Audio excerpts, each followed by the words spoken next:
Do you ever feel like you're not quite sure how to use your fourth finger? Or maybe you just want to rethink it and make sure you're using it in the best possible way? Well, then today's video is for you. Hello everyone, I'm Christy Lynn, and every Thursday I put up harp related videos here on YouTube, so make sure you subscribe to this channel so you can be notified every time I upload a new video. Today we're looking at the fourth finger. With the harp we count 1, 2, 3, 4, and we're going to be looking at this because it is the weakest finger.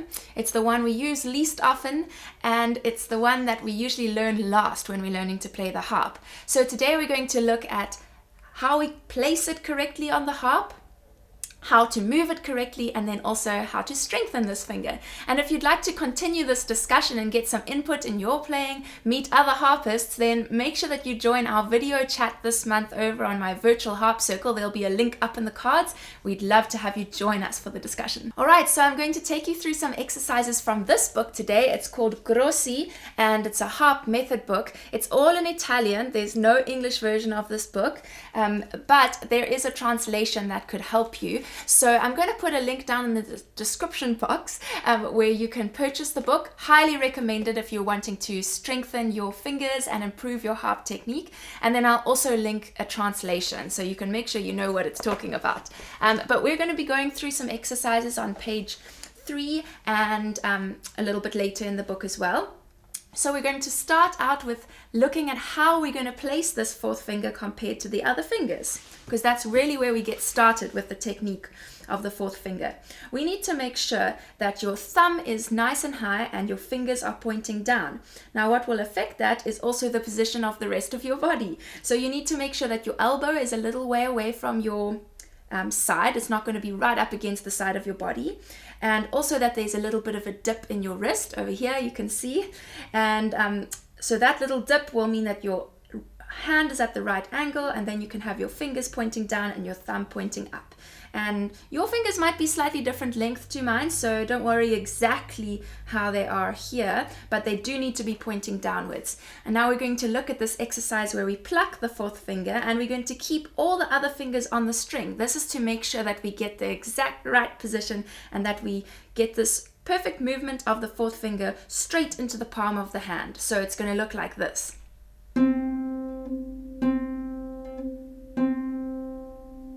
Okay, so you're just looking at plucking it straight into the palm, and then we're going to pluck the thumb as well. And remember, the thumb has to come all the way over and bend right onto that second finger. Okay, so this is just a placement exercise. And you can do this at the beginning of your practice to make sure that you've got your brain in the right space with how your finger is supposed to be placed compared to the rest of your body and compared to the other fingers. Okay, then the next one is to go like this. So we're really just reminding our brains of this placement, and then the other way around.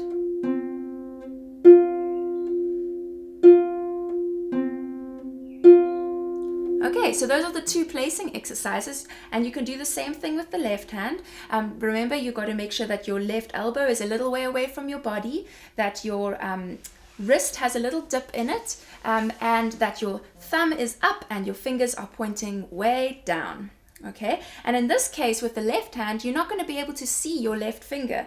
Your fourth finger. I can't see it because the back of my hand is covering that up, but that's the right position. So make sure that that fourth finger comes straight into the palm of your hand. You're not going to be able to see it perfectly in the video, but it's really just the same as the right hand, and you're going to do it by feeling. And then you can do it with the thumb. And we're going to go through the same exercises. And then the last one.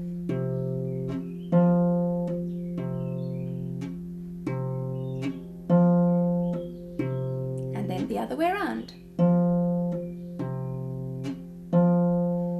And I'm making sure that it's just a finger movement. Oh, I kind of messed it up there, but make sure that it's just a finger movement, that you're not raising your wrist or moving it around to compensate for weak fingers. We really want to get that finger moving separate to the hand. So this is not a normal way to play. We don't normally keep our hands on the strings all the time, but it's an excellent exercise for checking where your fingers are in comparison to each other, and we're really honing in on that fourth finger and bringing it straight into the palm of the hand. Alright, now we're on page 7, exercise number 9, and this one we're going to be playing with all our fingers, and we're going to be coming off the strings a bit more normal, like how you would normally play the harp, and it's going to sound like this. Okay, but let's look at exactly how we're going to do this so that we're optimizing our use of the fourth finger compared to the other fingers. So again, making sure your elbow is away from your body, your wrist is down, your thumb is up, and your fingers are down. And we've got to be able to place all of them at the same time on the strings. So you're going to practice like this, placing and taking off, placing and taking off, so that you can really make sure that that placing movement happens only once. We don't want to be plucking like this, only putting the fingers on as they need to be played, because this is practice. We're going to be practicing bracketing, and that's going to really help us later on when we're playing in pieces, that we place all at once and then we just think about plucking the fingers. We don't have to be looking for every string as we're plucking it. Okay, so we're going to practice that placing, come off, placing, come off, and then you're going to pluck them one by one very deliberately into the palm. And then we place. Place.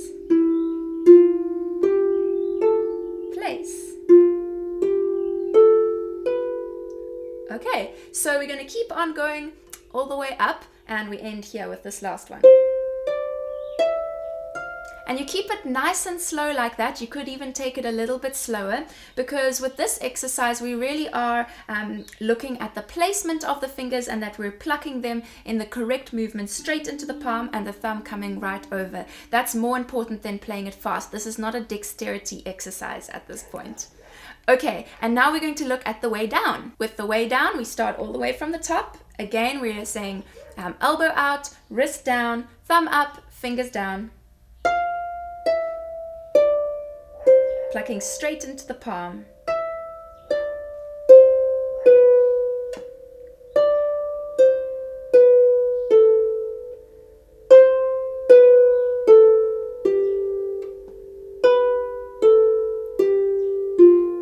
Okay, good. So you can practice that slowly in your own time. And that's the basic idea of the exercises. You would do the same thing with your left hand, applying the same principles, that your elbow is away from your body, your wrist is down, your thumb is up, and your fingers are down. And you won't be able to see that fourth finger of your left hand. So you're just going to be doing it by feeling.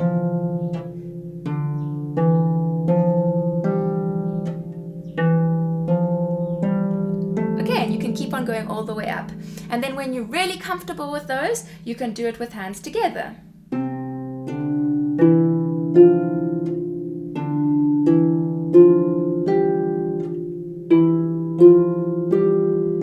keep on going all the way up. Now I'm going to get to the part where we're going to talk about variations, because this is something that's really useful to practice, and you can practice it over and over. Maybe every time before you have a practice session, you spend a little bit of time on technique. It's a really good idea because it allows you to focus on the technique and not to have to think about the notes that you're playing as much as you do when you're learning a new piece. But it can get a little bit boring if you're doing the same exercise over and over every day. So there's a few other variations that will also help you with placing your fingers, placing your fourth finger compared to your other fingers in different spacings on the strings. So we've talked about having 4, 3, 2, 1 on strings right next to each other. Another way you could do it is have a gap between your fourth finger and your third finger. So you'd play C, E, G, F, G, C, E, F, G. That's placing, and again you'd have to practice placing in that pattern, and then you could have a gap between your third and second finger. And keep on going up, of course, repeat that. You could have the gap between your second and first finger. Okay, and then you could start having more than one gap. The gap, so you'd play C, D, F, A. Or you could have C, E, G, A. Those are all different spacings. And then you could also have even spacings where you have one string in between each. So this is C, E, G, B. And then the last one, of course, would be the arpeggio. Oops. You can see my fingers are my hand is quite small, so I no longer am able to have the fingers so low down compared to the thumb when I'm playing an arpeggio. But that's just because I have very short, small fingers and very tiny hands. If you have bigger hands, get those fingers down if you can. But for me, this is where they have to be. Okay, so those are all the variations you can look at, and just choose one or two of those to do each day. You don't need to get through all of them. It's just really helpful to have some different variations so that you can keep things interesting. But only try those out once you've got the first version right. So I hope this video was helpful for you. Let me know down in the comments if you have any other questions, or if you've tried this out and it was helpful for you. Let me know, and make sure you join our virtual harp circle if you'd like to chat about this a little bit more. I'd love to see your face and be able to hear your thoughts and your problems so we can interact, and there'll be other harpists who can also share their problems. It's such a wonderful experience. So there's a link up in the cards where you can join our virtual harp circle and try it out for a month, see what you think of it. And then make sure you subscribe to this channel and click that little bell icon so that I can see you again next week Thursday.